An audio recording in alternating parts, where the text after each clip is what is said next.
तो नमस्कार। कल हमने आपको डॉक्टर राजेंद्र प्रसाद जी का जीवन परिचय समझाया था, वो आप लोगों ने लिख लिया होगा और उसको आपको याद भी करना है। अब जो उन्होंने आपके सिलेबस में लिखा है शीर्षक भारतीय संस्कृति, उसका सारांश, उसके बारे में थोड़ा बताने जा रहे हैं, उसको ध्यान से समझें। तो वो बता रहे हैं कि जो भारत से बिल्कुल अपरिचित हो कोई विदेशी है और वो भारत की संस्कृति से बिल्कुल अपरिचित है, उसके बारे में उसको कोई जानकारी नहीं है, एक छोर से दूसरे छोर तक सफ़र करे तो उसको इस देश में इतनी विभिन्नताएं देखने में आएंगी कि वह कह उठेगा कि यह एक देश नहीं बल्कि कई देशों का एक समूह है, जो एक दूसरे से बहुत बातों में और विशेष करके ऐसी बातों में जो आसानी से आँखों के सामने आती हैं, बिल्कुल भिन्न हैं। प्राकृतिक विभिन्नताएं भी इतनी और इतने प्रकार की हैं और इतनी गहरी नज़र आएंगी कि जो किसी भी एक महाद्वीप के अंदर ही नज़र आ सकती हैं। किसको नज़र आएंगी? जे किसी विदेशी को, जिसको अपने भारत के बारे में जानकारी नहीं है। हिमालय की बर्फ़ से ढकी हुई पहाड़ियाँ एक छोर पर मिलेंगी और जैसे जैसे वह दक्षिण की ओर बढ़ेगा, गंगा, जमुना, ब्रह्मपुत्र से प्लावित समतलों को छोड़कर के फिर विंध्य, अरावली, सतपुड़ा, सह्याद्री, नीलगिरी की श्रेणियों के बीच समतल हिस्से रंग बिरंगे देखने में आएंगे। इस प्रकार से पश्चिम से पूर्व तक जाने में भी उसे इसकी विभिन्नताएं देखने को मिलेंगी। हिमालय की सर्दी के साथ साथ जो साल में कभी भी मनुष्य को गर्म कपड़ों से और आग से छुटकारा नहीं होने देती, समतल प्रांतों की जलती हुई लू और कन्याकुमारी का सुखद मौसम, जिसमें ना कभी सर्दी होती है और ना गर्मी, आप उसको देखने को मिलेगी। अगर असम की पहाड़ियों में वर्ष में 300 इंच वर्षा मिलेगी तो जैसलमेर में की तप्त भूमि भी मिलेगी, मतलब वहाँ गर्मी मिलेगी। जहाँ साल में 2-4 इंच भी वर्षा नहीं होती, कोई ऐसा अन्न नहीं जो यहाँ उत्पन्न ना किया जाता, मतलब भारत में ऐसा कोई अन्न नहीं है जो इस भारत के अंदर पैदा नहीं होता हो। कोई ऐसा फल नहीं जो यहाँ पैदा नहीं किया जा सके, कोई ऐसा खनिज पदार्थ नहीं जो यहाँ के भूगर्भ में ना पाया जाता हो, ना कोई ऐसा वृक्ष अथवा जानवर है जो यहाँ फैले हुए जंगलों में ना मिले। यदि इस सिद्धांत को देखना हो कि आब हवा का असर इंसान के रहन सहन, खान पान, वेशभूषा, शरीर और मस्तिष्क पर पड़ता है, तो उसका जीता जागता सबूत भारत में बसने वाले विभिन्न प्रांतों के लोग देते हैं। इस तरह मुख्य मुख्य भाषाएं भी यहाँ पर प्रचलित हैं और बोलियाँ की तो कोई गिनती नहीं, क्योंकि यहाँ एक कहावत मशहूर है कि कोस कोस पर बदले पानी, 4 कोस पर वाणी। यहाँ पर आप देखते हैं कि भारत एक देश है और यहाँ पर कई धर्मों के लोग रहते हैं, अनेक धर्मों को मानने वाले यहाँ पर लोग रहते हैं। अनेक भाषाएं बोली जाती हैं, अनेक बोलियाँ बोली जाती हैं। तो यहाँ पर विभिन्नता में क्या है? एकता। इस प्रकार से इन्होंने भारत की संस्कृति के बारे में बताया है और आगे कह रहे हैं, आज हम इसी निर्मल, शुद्ध, शीतल और स्वस्थ अमृत की तलाश में हैं और हमारी इच्छा, अभिलाषा और हमारा प्रयत्न यह है कि वह इन सभी अलग अलग बहती हुई नदियों में अभी भी इस तरह बहता रहे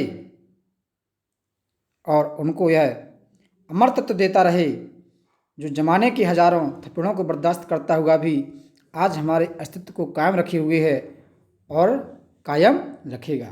जैसा कि हमारे कवि इकबाल महोदय जी कह गए हैं, बाकी मगर है अब तक नामो निशां हमारा, कुछ बात है कि हस्ती मिटती नहीं हमारी, सदियों रहा है दुश्मन दौरे जमा हमारा। इस प्रकार से यह एक नैतिक और आध्यात्मिक स्रोत है जो अनंत काल से प्रत्यक्ष या अप्रत्यक्ष रूप से संपूर्ण देश में बह रहा है। इस प्रकार से हमने एक ऐसे ही एक मूक रूप को अपने बीच चलते फिरते देखा है, हंसते रोते देखा है, जिसने अमृत की याद दिला करके हमारी सूखी हड्डियों में नई मज्जा डालकर हमारे मृत प्राय शरीर में नए प्राण फूंके और मुरझाए हुए दिलों को फिर खिला दिया। इस प्रकार से जहाँ जहाँ हमारे नैतिक सिद्धांतों का वर्णन आया है, अहिंसा को ही उसमें मुख्य स्थान दिया है। अहिंसा का दूसरा नाम या दूसरा रूप क्या है? त्याग। हिंसा का दूसरा रूप या नाम स्वार्थ है, जो प्रायः भोग के रूप में हमारे सामने आता है। श्रुति कहती हैं तेन त्यक्तनिर भुज्जिता। इस प्रकार से त्याग से ही निकलता है, भोग त्याग से ही निकलता है और भोग भी त्याग में ही पाया जाता है, ऐसा श्रुति ने कहा है। हम व्यक्ति के बीच का विरोध, व्यक्ति और समाज के बीच का विरोध, समाज और समाज के बीच का विरोध, देश और देश के बीच का जो विरोध है, उसको लेखक महोदय मिटाना चाहते हैं। भिन्न भिन्न देशों की संस्कृतियों को अपने में मिलाया और अपने को उनमें मिलने दिया और देश और विदेश में एक सूत्रता तलवार के जोर से नहीं बल्कि प्रेम और सौहार्द से स्थापित की। दूसरों के हाथों और पैरों पर, घर और संपत्ति पर जबरदस्ती कब्जा नहीं किया, उनके हृदयों को जीता और इसी वजह से प्रभुत्व और चरित्र और चेतना का प्रभुत्व है। आज भी बहुत अंशों में कायम है, जब हम स्वयं उस चेतना को बहुत अंशों में भूल गए हैं और भूलते जा रहे हैं। इस प्रकार से लेखक महोदय जी आगे भी कहते हैं कि इस संबंध में विचारणीय है वह यह है कि संस्कृति अथवा सामूहिक चेतना ही हमारे देश का प्राण है। इसी नैतिक चेतना के सूत्र से हमारे नगर, ग्राम, हमारे प्रदेश, हमारे संप्रदाय, हमारे विभिन्न वर्ग और जातियां आपस में बंधी हुई हैं। जहां उनमें और सब तरह की विभिन्नताएं हैं, वहाँ उन सब में यह एकता है। इसी बात को ठीक तरह से पहचान लेने से बापू ने जनसाधारण को बुद्धिजीवियों के नेतृत्व में क्रांति करने के लिए, तत्पर करने के लिए इस नैतिक चेतना का सहारा लिया था। तो अहिंसा, सेवा और त्याग की बातों से जनसाधारण का हृदय इसलिए आंदोलित हो उठा क्योंकि उन्हीं से तो वह शताब्दियों से प्रभावित और प्रेरित रहा। जनसाधारण के हृदय में उनकी धड़कती चेतना को क्रांति की शक्ति बनाने में ही बापू की दूरदर्शिता थी और इसी में उनकी सफलता रही है। एक छोटे से उदाहरण से समझा जा सकता है। एक समृद्ध परिवार है जिसका प्रत्येक व्यक्ति इस नैतिक भावना से काम करता है कि उसका कर्तव्य है कि सभी व्यक्तियों को अधिक से अधिक वह सुख पहुंचा सके और प्रत्येक व्यक्ति पूरी शक्ति लगा करके जितना भी उपार्जन किया जा सकता है वह करता है, जबकि सबका सामूहिक उपार्जन, मान लीजिए कि एक रकम होती है जिससे अधिक उपार्जन करने की शक्ति परिवार में नहीं हो, उसी प्रकार उस परिवार का प्रत्येक व्यक्ति इस भावना से काम करता है कि उसको अपने सुख के लिए अधिक से अधिक उपार्जन करना चाहिए।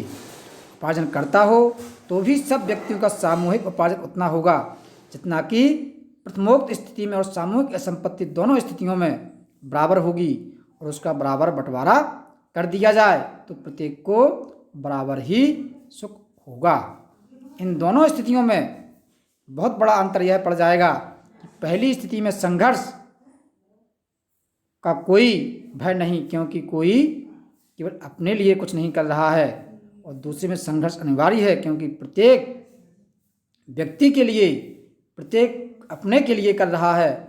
हम समझते हैं कि हमारी संस्कृति का तकाजा है पहली स्थिति में हम अपने को लाएं, और यदि संसार का संघर्ष मिटाना हो तो जो हमारा कर्तव्य है या जो हमारे कार्य हैं वो सर्वमान्य उसमें बनाना होगा। जब तक ऐसा नहीं होता तो संघर्ष चाहे वह व्यक्ति व्यक्ति के बीच का हो, चाहे समाज समाज के बीच का हो, चाहे किसी के बीच का हो, वह वर्तमान ही रहेगा। इस प्रकार से वर्तमान युग में भारतीय संस्कृति के समन्वय के प्रश्न के अतिरिक्त यह बात भी विचारणीय है कि भारत की प्रत्येक प्रादेशिक भाषा की सुंदर और आनंद प्रद कृतियों का स्वाद भारत के अन्य प्रदेशों के लोगों को कैसे चखाया जाए, मैं समझता हूँ इस बारे में 2 बातें विचारनी हैं। क्या इस संबंध में यह उचित नहीं होगा कि प्रत्येक भाषा की साहित्यिक संस्थाएं उस भाषा की कृतियों को संगलिपि अर्थात देवनागरी में भी छपवाने का आयोजन करें? मुझे विश्वास है कि कम से कम जहाँ तक उत्तर की भाषाओं का संबंध है, यदि वे सब अपनी कृतियों को देवनागरी में भी छपवाने लगें तो उनका स्वाद लगभग सारे उत्तर भारत में लोग आसानी से ले सकेंगे। दूसरी बात यह है, ऐसी संस्था की स्थापना की जाए जो इन सब भाषाओं में आदान प्रदान का सिलसिला अनुवाद द्वारा आरंभ करें। यदि सब भारतीय भाषाओं का प्रतिनिधित्व करने वाला सांस्कृतिक संगम स्थापित हो जाता है तो इस बारे में बड़ी सहूलियत होगी। साथ ही वह संगम साहित्यकों को प्रोत्साहन भी प्रदान कर सकेगा और अच्छे साहित्य के स्तर के निर्धारण और सृजन करने में भी पर्याप्त अच्छा कार्य कर सकेगा। साहित्य संस्कृति का एक व्यक्त रूप है, उसके दूसरे रूप गान, नृत्य, चित्रकला, वास्तुकला, मूर्तिकला इत्यादि में देखे जाते हैं। भारत अपनी एक सूत्रता इन सब कलाओं द्वारा प्रदर्शित करता आया है। इन सब विषयों पर हमको इस प्रतिज्ञा को ध्यान में रख कर के विचार करना है जो इस भवन में शाहजहां ने उसके निर्माण के पश्चात खुदवा दी थी। उसने गर्व के साथ खुदवा दिया था, गर्भ फिरदोस बर रुए जमीनस्त, हमी हस्तो हमी हस्तो हमी हस्त। यदि पृथ्वी पर स्वर्ग कहीं है तो वो कहाँ पर है? यहाँ ही है, यहाँ ही है, यहाँ ही है। यह स्वप्न तभी सत्य होगा और पृथ्वी पर स्वर्ग तो तभी स्थापित होगा जब अहिंसा, सत्य और सेवा का आदर्श सारे भूमंडल में मानव जीवन का मुख्य आधार होगा और प्रधान प्रेरक शक्ति हो गया होगा। तभी यहाँ पर स्वर्ग आ सकता है, रामराज्य आ सकता है। तो इसको डॉक्टर राजेंद्र प्रसाद जी ने बहुत ही सुंदर